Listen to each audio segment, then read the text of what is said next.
बच्चों, इलेक्ट्रोस्टैटिक्स में आज हमारा अगला टॉपिक है फोर्स बिटवीन मल्टीपल चार्जेस, यानी बहुल आवेशों के बीच बल।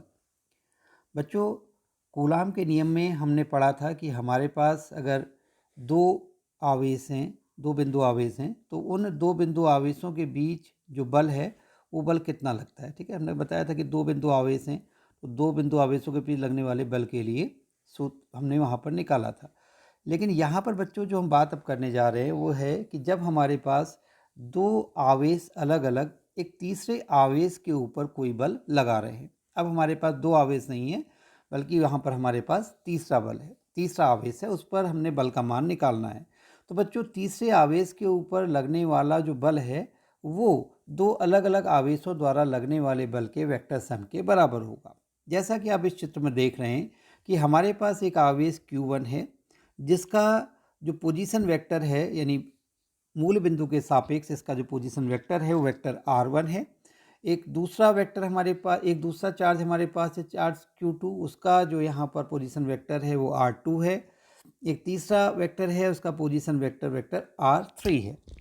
यहाँ पर Q2 और Q1 के बीच की जो दूरी है वो दूरी यहाँ पर जो इसका जो यहाँ पर Q1 की Q2 के सापेक्ष जो विस्थापन को बताने वाला, दूरी को बताने वाला जो डिस्प्लेसमेंट वेक्टर है, सपोज वो वेक्टर r12 है। इसी प्रकार से Q3 से Q1 के बीच की दूरी बताने वाला जो यहाँ पर वेक्टर है वो वेक्टर r13 है। तो बच्चों, यहाँ पर Q2 के कारण Q1 पर लगने वाला जो बल है वो वेक्टर F12 है।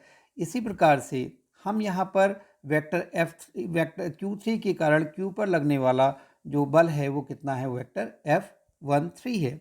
तो बच्चों, यहाँ पर Q2 और Q3 के कारण Q1 पर लगने वाला जो परिणामी बल होगा वो वेक्टर F12 और वेक्टर F13 के सदिश योग के बराबर होगा। यहाँ पर हमने आपको दिखा रखा है कि समांतर चतुर्भुज के नियम से यदि हम उसकी दिशा निकालेंगे तो किस प्रकार से प्राप्त होगी। यानी mathematically what we can write, vector F1 is equal to vector F12 plus vector F13, है ना। तो यानी हम इसको इस प्रकार से लिख सकते हैं कि जो वेक्टर F1 है, कूलाम के नियम से हम जानते हैं उसकी वैल्यू कितनी होगी, 1/4πε0 Q1 Q2 over R square unit vector R12, जो यहाँ पर वेक्टर F1 की दिशा को बता रहा है कि वेक्टर F1 जो है उसकी दिशा क्या है। ये वेक्टर R12 यहाँ पर वेक्टर R12 की दिशा में एक एकांक सदिश है जिसका स्वयं का परिमाण 1 है, लेकिन ये किस दिशा को बता रहा है, ये यहाँ पर दिशा को बता रहा है Q2 से Q1 की ओर की जो दिशा है। इसी प्रकार से बच्चों, यहाँ पर हम F13 का मान रख सकते हैं, वेक्टर F13 का मान, तो ये कितना आ जाएगा, 1/4πε0 Q1 Q3 over R square, और इसके साथ क्या आ जाएगा, यूनिट वेक्टर, ये यूनिट वेक्टर आ जाएगा यूनिट वेक्टर R13, है ना। ये यहाँ पर वेक्टर F13 की दिशा को बता रहा है। ठीक है बच्चों, अब हम यहाँ पर एक काम कर सकते हैं, इनमें जो चीज़ कॉमन है उसको हम बाहर ले सकते हैं। इसमें क्या कॉमन है, 1/4πε0 को आप कॉमन ले लीजिए, Q1 Q2 over R square into unit vector R12 plus Q1 Q3 over R square into unit vector R13। इस प्रकार से ये Q1 पर लगने वाला परिणामी बल आ गया, जो कि इन दोनों अलग अलग बल जो Q2 और Q3 द्वारा जो अलग अलग इस पर विद्युत बल लग रहे थे उनके ये सदिश योग के बराबर है। इस प्रकार से हमने इसको यहाँ पर लिख लिया, vector F1 is equal to 1/4πε0 Q1 Q2 over R square unit vector R12 plus Q1 Q3 over R square into unit vector of R13। यानी when number of charges interacting, the resultant force on a particular charge is given by the vector sum of the force produced by the individual charges।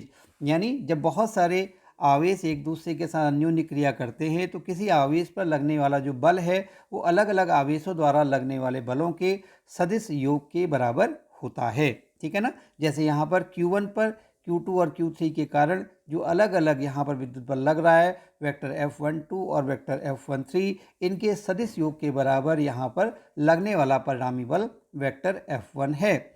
ये जो हमने यहाँ पर statement लिखा, इसी को बच्चों हम लोग यहाँ पर प्रिंसिपल ऑफ सुपरपोजिशन, इसी को हम लोग क्या बोलते हैं बच्चों, प्रिंसिपल ऑफ सुपरपोजिशन, यानी ये कहलाता है बलों के अध्यारोपण का सिद्धांत, हम लोग इसको कहते हैं। तो बच्चों, यहाँ पर इसके आसपास जो है केवल दो ही आवेश हैं, Q1 के आसपास यहाँ पर दो ही आवेश हैं, एक Q2 है और एक Q3 है, लेकिन हमेशा ऐसा हो आवश्यक नहीं है। कई बार क्या होता है कि जो यहाँ पर आवेशों की संख्या है वो आवेशों की संख्या 2 से अधिक हो सकती है। सपोज यहाँ पर n आवेश हैं, n जहाँ पर कोई भी इंटीजर है, तो यहाँ पर F1 इज इक्वल टू कितना हो जाएगा बच्चों, 1/4 पाई एप्सिलॉन नॉट, फिर ब्रैकेट के अंदर Q1 Q2 और R square unit vector R12 plus Q1 Q3 और R square unit vector R13 plus इसी ढंग से हम जोड़ते चले जाएंगे और फाइनली हमारे पास क्या आ जाएगा, Q1 QN over R square unit vector R1N। तो बच्चों ये यहाँ पर एक जनरल फार्मूला आ गया जो आवेशों की किसी भी संख्या